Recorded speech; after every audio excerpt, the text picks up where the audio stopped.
Okay guys, so today I'm going to show you how to rebuild or build this wind chime. This is a homemade one that I made, and we're going to be doing the restringing on it because the strings are kind of deteriorating. And also the top ring that I made snapped, so we're going to replace it with the steel ring. So if you are curious on how to build wind chimes from scratch, I'm going to show you how. Also, we're going to be replacing the striker because I used cheap plywood for this. And as you can see, it's rotting and splitting. So I'm actually 3D printing a plastic one. We're gonna see how a hard plastic striker would work, if it would work better than wood. So at the end of this video, I'm gonna show you how to replace the striker as well. All right, so the first thing we're gonna wanna do is we're gonna wanna cut these strings loose, because right now this is a tangled mess at the top. So we're gonna restring the whole thing anyway, so it doesn't matter if I mess up the strings. And these are all center pinned with a piece of metal, so it's a little tricky to string these. If it's your first time building, I'd recommend just, the standard string through one end, out the other end, because it is kind of finicky getting the hang of doing the center pinning, but I'm gonna show you how to do that anyway. So right now, I'm just cutting all these tubes loose away from the top.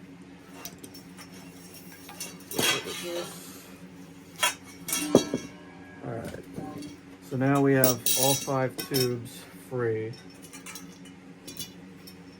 These tubes, if you want to make one similar, these are 1-inch diameter, and I believe was the longest. The longest tube is 60 inches, so.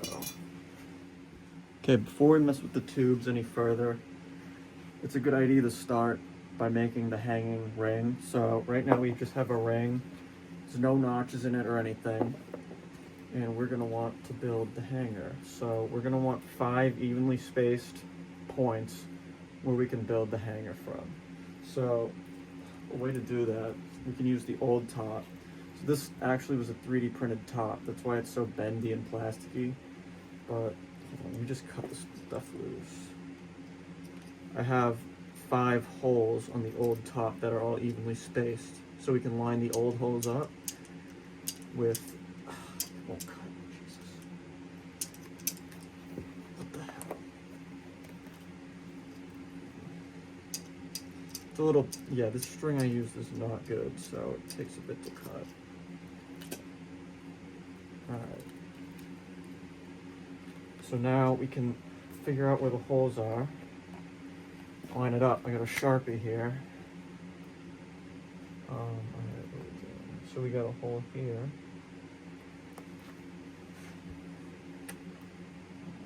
Got one. Up here. Here.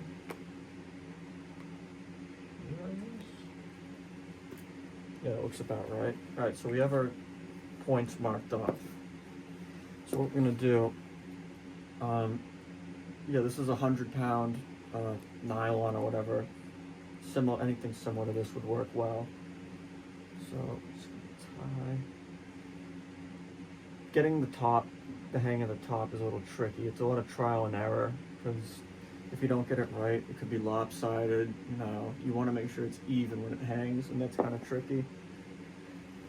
So right now, just tying it at the points.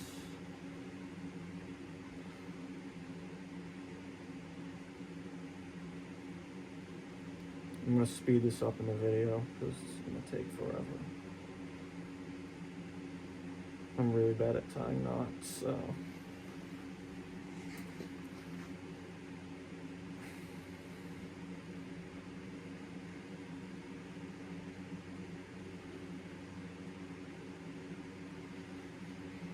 Make sure they're secure.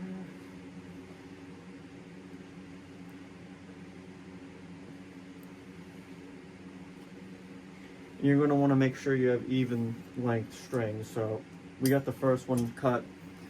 Where'd my ticker go? Find an appropriate length. So I'd say about, that's a good length. So let's see how long that is. We're going to want about 11.5 inch on all 5 points. So we'll cut it right. I don't know why I'm using these, but so there we go. Make sure. Yep, 11.5, and we're gonna repeat that on all 5 points. All right, so once you have all 5 strings cut to length, you're gonna want to secure them so they don't, they don't slide all over like that. So this is kind of a, I don't know, not the best method to use, but I don't really have a way to cut notches into it right now. So we're gonna take a hot glue gun. Oh, cord's too short. And we're gonna just put some temporary glue over the strings just to keep them from sliding for now. Just like that. It's removed.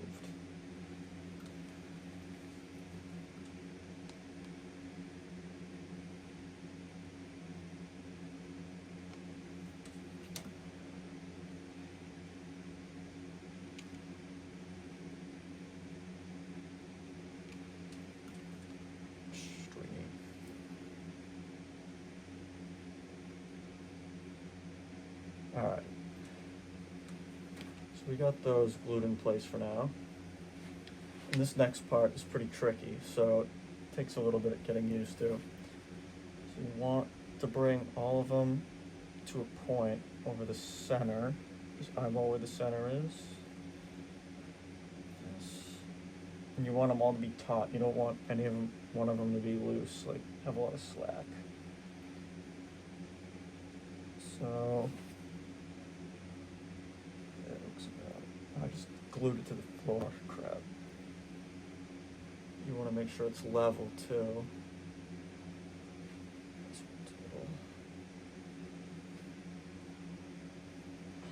Alright.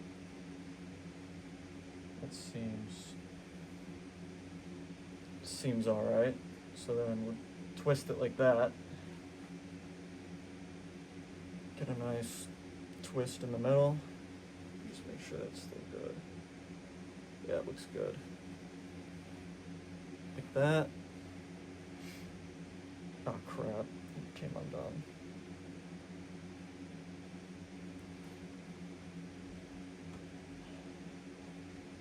Like I said, this part is kind of hard, so I'm just gonna hold it down like that so it doesn't untwist. Take a zip tie, carefully like this, and then you want to make sure it's super tight so that doesn't untwist.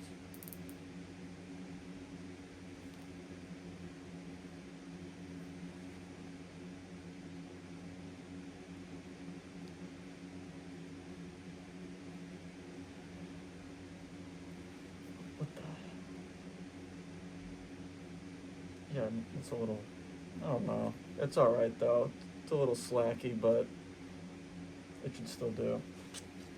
So let's just cut that off. And you can push it down a little bit. That's not a bad hanger. I've done a lot better, but it'll do. And for the top, for the hanger, I kind of tied all the loose ends in a knot or a loop like that. So it will hang like this. But a better way for the top, you can use another zip tie. Do the top like this. And don't do it all the way.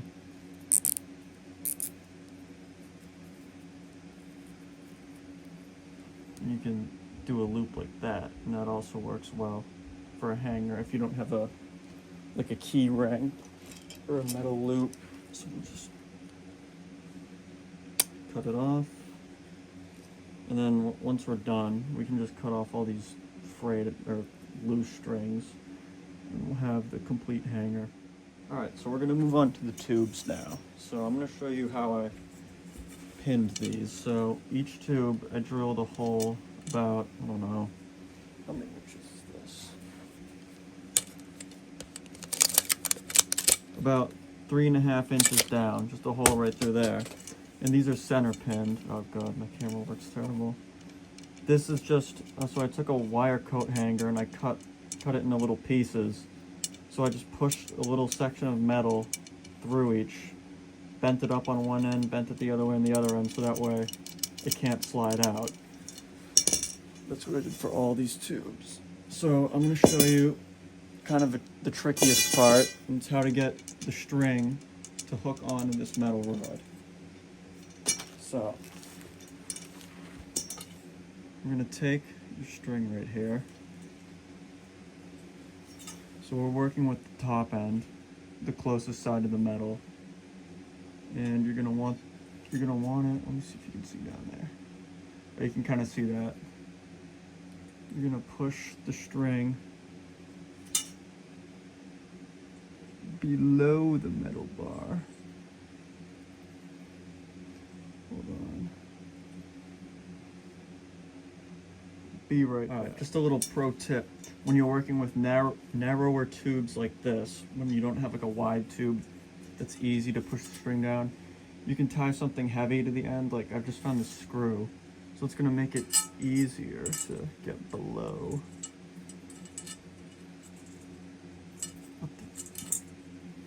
Hold on, it's all hung up or something. There we go. And just feed it all the way till it reaches the bottom. See, all right, yeah. So you can kind of see it's going down that way.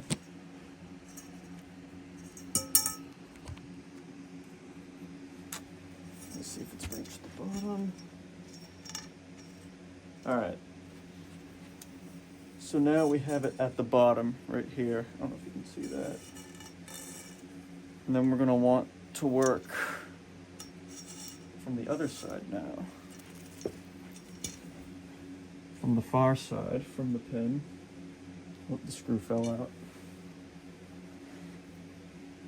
So you can just put the screw back in there.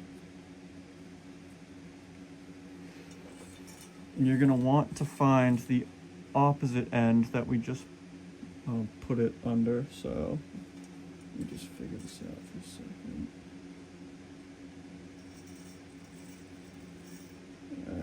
All right. So right now, we're on the other end. Push it through. And this is a little tricky because it can get hung up. Just keep feeding it through.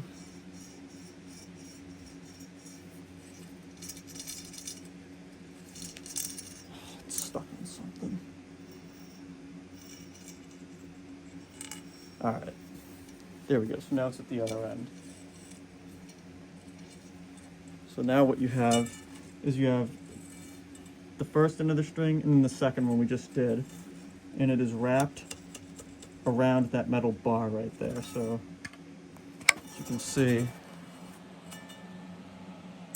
it's hanging from the center right now.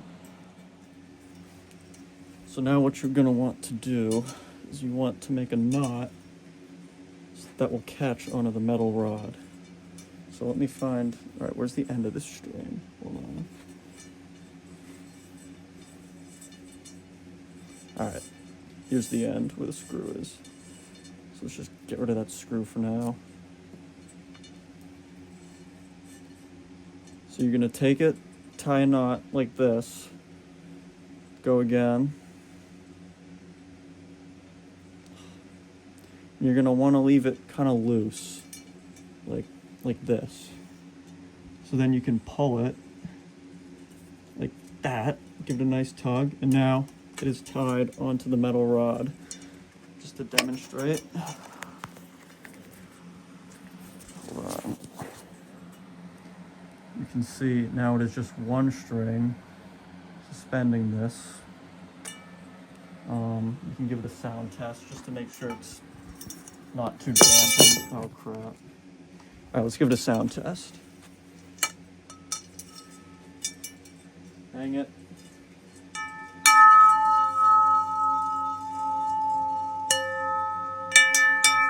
Sounds pretty good, so that means we did it right.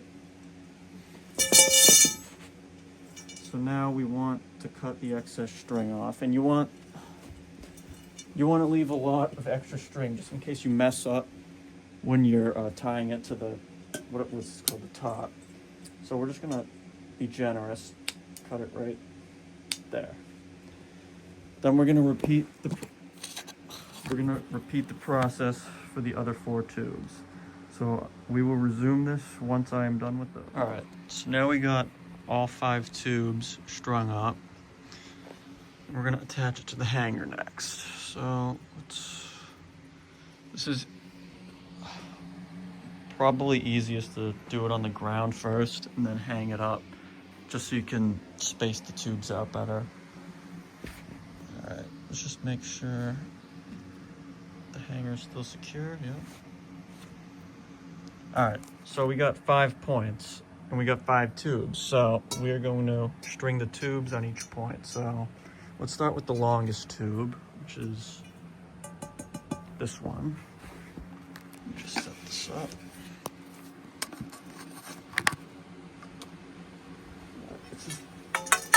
Get these out of the way for now.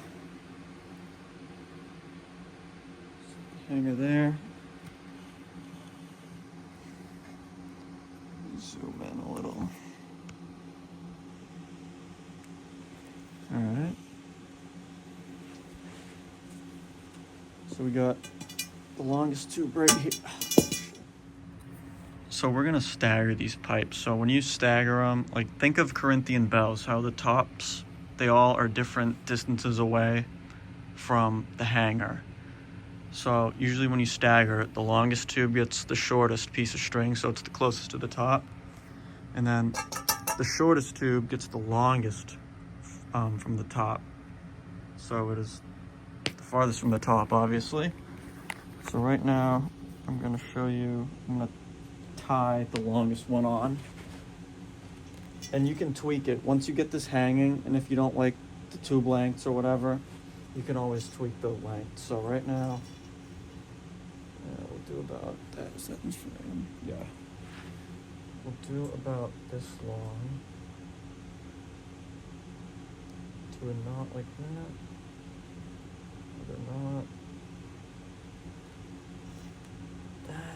That might be too long, actually. We'll see when we hang it. I might have to adjust that. Let's see, so you can see it's hanging like that. I'm gonna repeat the process for all 5 of these tubes. And I will resume once that is done. All right, so now we got it hanging. As you can see, I staggered them, like longest and then down like that. So that's what it looks like. I also cut off, oh, we got a little more there. Most of the excess string I cut off. So right now we're gonna add more glue to the top just so that it doesn't slide all over the place. So I got this heating up. You can, it's still not hot enough really. Just add like a lot kind of, because you don't want it to slide all over the place when it's outside. About that. Oh. Like that much. And then just repeat for all 5. So now, as you can see, we got a dab of glue on each one, which should prevent it from sliding, but you know, it's not foolproof, so it might slide a little. And when that happens, you can just slide it back to the spot and just add a little more. But I've never really had a problem doing the glue method. So now, before we do the striker and the tail, let's just give it a sound test real quick. I will use this just to make sure they're all vibrating right, so.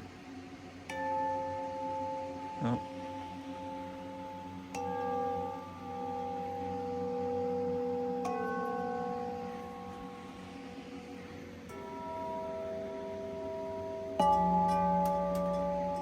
Yep, sounds good. So I will resume once I get that striker finished printing, and we'll just reuse the same tail. All right, so now we got the striker, it finished printing. It printed with the hole right in the center. Don't mind the two-tone. I ran out of black filament on my 3D printer. So basically what I just did is I threaded a string right through the hole, tied a knot. As you can see, it hangs pretty nice. So next step is we're going to attach it to the top right there. All right, so there was really no good way to film this, but basically I just cut the string to an appropriate length so that this wouldn't be too high or low. Yeah, that looks about right. Kind of in the center, a little on the lower side than the higher side. So once you get that string cut, thread it up through the middle, and there's really no good way to do this, but I just made a loop.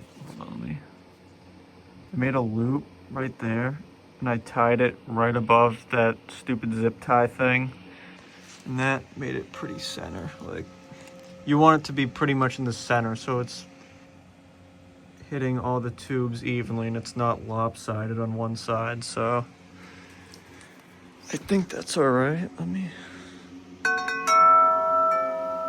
Yeah, that's good. All right, so I moved it over here just so we have a little more room to work with.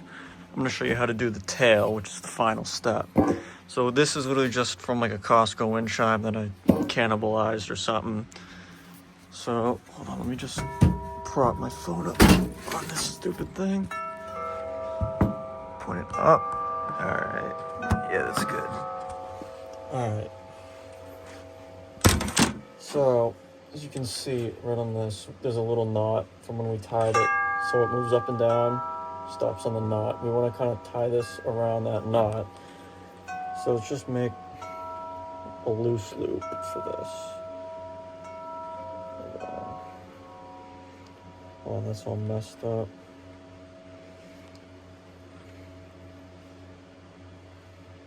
Something like that. Feed it around the knot, tight, boom. All right, once you got that knot tied, a good thing to always do when you're done is give it a good pull, like not too hard, but just give everything a good tug, just to make sure nothing's coming undone, untied, or like the rope's not snapping. So it seems good. Just move that. Yeah, it's too long to hang in here, so I'm gonna bring it outside. We'll get the final measurements and I'll show you how it came out. All right, so here is the finished product. It's a windy day, so you can hear it. Total measurement is 98 inches from the top of the loop to the bottom.